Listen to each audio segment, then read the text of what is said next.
लियाकत ने उस भिखारी को गांव के अंदर एक ऐसी दुकान डाल दी जिसे देखकर सब हैरान रह गए थे।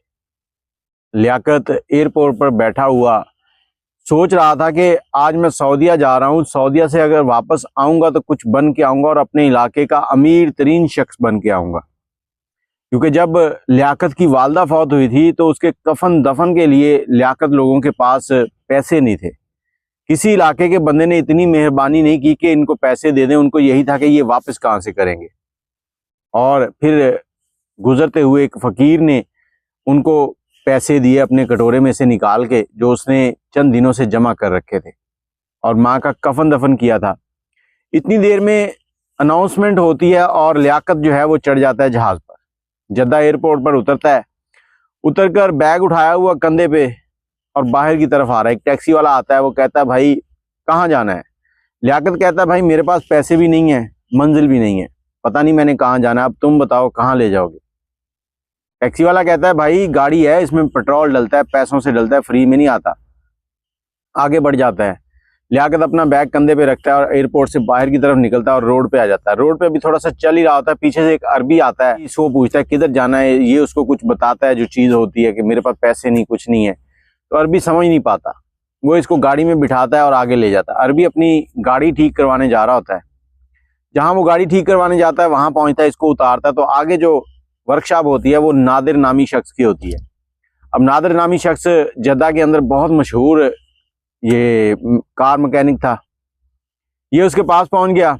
अब वहां से अरबी तो चला गया, लेकिन ये वहीं बैठा है। इसने नादिर की तरफ देखा और उसे कहा उस्ताद मेरे पास पैसे भी नहीं है और काम भी नहीं है और मुझे नहीं पता मैं क्या करूंगा, अगर तुम एक खाना खिला दो तो मेहरबानी है तुम्हारी।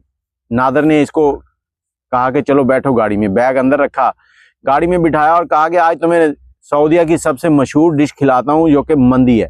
इन्होंने मंदी खाई। लियाकत ने अल्लाह का शुक्र अदा किया और वापस आ गए। नादिर ने पूछा आप किधर जाओगे, तो लियाकत खामोश था। नादिर समझ गया कि ये एक मुसाफिर है, मंजिल नहीं है, ठिकाना नहीं है। नादिर ने कहा कि ये वर्कशॉप के ऊपर कमरा है, इसी में मैं रहता हूँ और इसी में तुम रह लेना। रात वहीं गुजारते हैं। सुबह उठते हैं तो नादिर इसकी जेब में 100 रियाल डालता है। 100 रियाल डालकर इसको कहता है कि जाओ काम ढूंढो, तो काम करो, शाम को यहीं आ जाना। अब नादिर जाता है एक ठेकेदार के पास, मिस्त्री के साथ मजदूर का काम मिल जाता है लियाकत को। अब लियाकत वहां पे काम कर रहा है, कोई 8-10 दिन काम किया और एक दिन उससे एक टाइल टूट गई। मार्बल का काम हो रहा था, ये चीनी की टाइलें जो होती हैं, मार्बल टाइलें। टाइल टूट गई है, जिस पर जो अरबी मालिक था वो भी गुस्से हुआ, ठेकेदार भी गुस्से हुआ, इसको वहां से भगा दिया। अब जो दिहाड़ियां लगाई थी वो मर गई, वो ठेकेदार खा गया। वापस आ गया वर्कशॉप। अब बैठा है, सोच रहा है कि या अल्लाह क्या करूं, अल्लाह से मदद की दुआ कर रहा है। नादिर इसके पीछे आता है। नादिर कहता है देख भाई तू मुझे समझदार भी लग रहा है, मेहनती भी लग रहा है, तो मेरे पास तेरे लिए एक काम है, मेरी वर्कशॉप में काम कर, ये जो काम मैं करता हूँ इसको सीख ले तो तेरी जिंदगी संवर जाएगी। मैं पहला महीना तुम्हें 1000 रुपए जो है वो तनख्वाह दूंगा, उसके बाद तुम्हारी तनख्वाह बढ़ा दूंगा। अब लियाकत बड़ा खुश हुआ, उसके पास काम करने लगा। और लियाकत जो है ना वो मजबूर था, और मजबूरी में इंसान मेहनत इतनी करता है कि अंत तक मेहनत हो जाती है। अब लियाकत ने वहां मेहनत शुरू की, हर काम को तसल्ली से करना। 16-16 घंटे वो वर्कशॉप में काम करता था। जहां भी उस्ताद ने भेजना नादिर ने, उसने काम पे जाना। उसने कभी माथे के ऊपर बल नहीं डाले थे। महीने के बाद 1000 रुपए मिले, उसमें से उसने 800 रुपए घर भेजे। घर वालों ने पैसे देखे, शुक्र अदा किया और दुआएं दी लियाकत को भी, नादिर को भी। अब लियाकत जो है दूसरे महीने एक अच्छा खासा कारीगर बन चुका था, क्योंकि नादिर जो था उसने भी इसके ऊपर बड़ी शफकत की, इसको हर चीज बताई।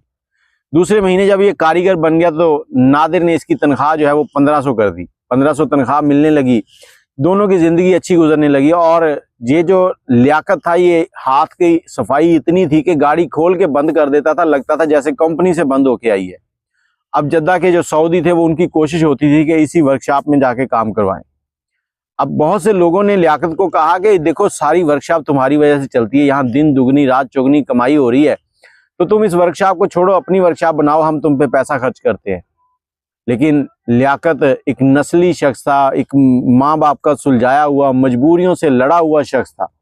वो कहता है यार मैं कैसे इसको छोड़ दूं, दफा हो जो, तुम लोग मेरे दोस्त नहीं हो, आज के बाद मुझे शक्ल ना दिखाना, मेरे पास नहीं आना। वहां काम करता रहा। नादिर ने जब देखा कि सारा रौनक जो है वर्कशॉप की वो इसी की वजह से है, तो नादिर ने उसको तनख्वाह जो है ना वो 5,000 कर दी। 5,000 तनख्वाह हो गई, खुश रहने लगे। 6-7 महीने और गुजर गए। उसके बाद नादिर ने उसे कहा कि देख लियाकत, तू ना आज चोटी का कारीगर बन गया है और शहर के अंदर कोई भी जगह देख जहां तेरा दिल करे, मैं तुझे वर्कशॉप डाल के देता हूँ, वर्कशॉप का खर्चा मेरी तरफ से, तू वहां पे काम कर। लियाकत कहता, ना उस्ताद, मेरा वो वक्त मुझे आज भी नहीं भूला जब तूने मुझे रात को खाना खिलाया था और सुबह उठ के 100 रुपए जो मेरी जेब में डाले थे ना, मैं आज भी उनका एहसान नहीं उतार सका। तो ये बात दोबारा नहीं कहना, मैं तुम्हें अपने बाप की जगह समझता हूँ। तू मेरा बाप तो नहीं है, लेकिन बाप का दर्जा तुम्हें मैंने दिया हुआ है।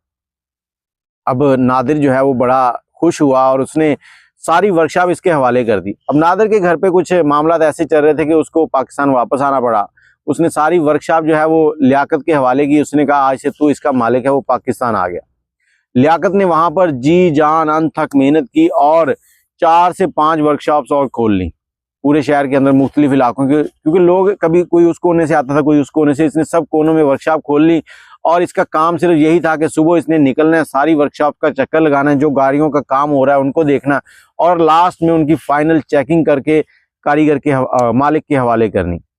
और इस दौरान लियाकत ने जितना भी वहां से कमाया उसका तकरीबन आधा जो हिस्सा है ना वो अपने उस्ताद नादिर के घर भेजता रहा पाकिस्तान में। नादिर यहाँ पे खुश था, उसको दवाएं दे रहा था क्योंकि वो मजबूर था, वापस जा नहीं सकता था। कुछ फैमिली प्रॉब्लम थे, उसकी वालदा बीमार थी, उसको छोड़ के वो नहीं जाना चाहता था। लेकिन लियाकत ने अपने ऊपर किए हुए एहसान का उसको बदला दिया। 6 साल के बाद लियाकत जब पाकिस्तान आया तो पाकिस्तान उसने बहुत बड़ी, इसी दौरान अपने घर वालों को पैसे भेजता रहा है और कोठी बनाई। ऐसी कोठी बनाई कि जो पूरे इलाके से बढ़ चढ़ कर थी और लियाकत के पास पैसा ही पैसा था। और वहां पे वर्कशॉप जो है वो चल रही थी, ये चक्कर लगाता था कभी कभी, वहां पे कारीगर रख लिए थे। अब यहाँ आकर इसने सबसे पहला काम क्या किया कि अपनी माँ के नाम से एक हॉस्पिटल बनाया इस इलाके में, कि कोई बीमारी से मरे ना, किसी को ये ना हो कि मुझे दवाई नहीं मिली। और वहां पर दवाइयाँ फ्री मिलती थी। फिर इसने उस इलाके के अंदर जगह जगह पानी के फिल्टर लगाए, उन पे भी अपनी माँ का नाम लिखा। और आखिर में इसने जो काम किया वो सबको अजीब लगा। इसने एक दुकान खोली गली के चौक के अंदर, मतलब जो इलाका था उसका जो चौक था वहां पर एक दुकान खोली और दुकान के ऊपर क्या लिखा है, अपनी माँ का नाम लिखा और नीचे लिख दिया कि यहाँ कफन दफन जो है ना वो आपको फ्री मिलेगा, चाहे जितनी बार भी ले जाएं। और वो जो भिखारी जिसने इसको पैसे दिए थे, इसने उसको भी ढूंढ लिया, उसको ढूंढ कर लाया और उस दुकान में बिठा दिया। उससे कहा कि तुम्हारी इतनी तनख्वाह है, ये मैं तुम्हें दूंगा और तुमने यहाँ पर सिर्फ लोगों को ये कफन दफन बेचना है और कुछ नहीं करना। बड़ा खुश था। फिर इसने इलेक्शन लड़ा वहां पर, क्योंकि पैसा आ गया था। जब पैसा आता है ना तो फिर सब कुछ हो जाता है। इलेक्शन लड़ा, इलेक्शन जीत गया। अब जो लोग इसको किसी वक्त पे धुतकारते थे वो आज इससे मिलने आ रहे हैं, इसको सलाम करते हैं। जब इसको सलाम करते तो ये खड़ा हुआ, सबको बिठा लिया और इसने जेब से नोट निकाले, नोट निकाल के ऐसे मसल के ऐसे फेंके हैं। उन्होंने कहा आप मुझे सलाम नहीं करने आ रहे, आप इन नोटों को सलाम करने आ रहे हो। मैं वही लियाकत हूं जिसकी माँ का जनाजा घर में पड़ा था और तुम लोगों ने पैसे नहीं दिए थे कफन के लिए। मुझे बहुत दुख हुआ था, आज मेरे पास पैसा आ गया तो आज तुम लोग मुझे मिलने आ रहे हो। बाकी मंजिल मिले ना मिले, कोशिश जरूर करनी चाहिए। अगर आप कोशिश नहीं करते तो आपकी गलती है। अगर आप कोशिश करते हैं, मंजिल नहीं मिलती तो वो नसीब है, वो चलता रहता है। बाकी अगर आपके पास कोई ऐसी कहानी है तो हमें इनबॉक्स कर सकते हैं। दुआओं में याद रखिएगा, अपनी राय कमेंट में जरूर दीजिएगा। अल्लाह हाफिज।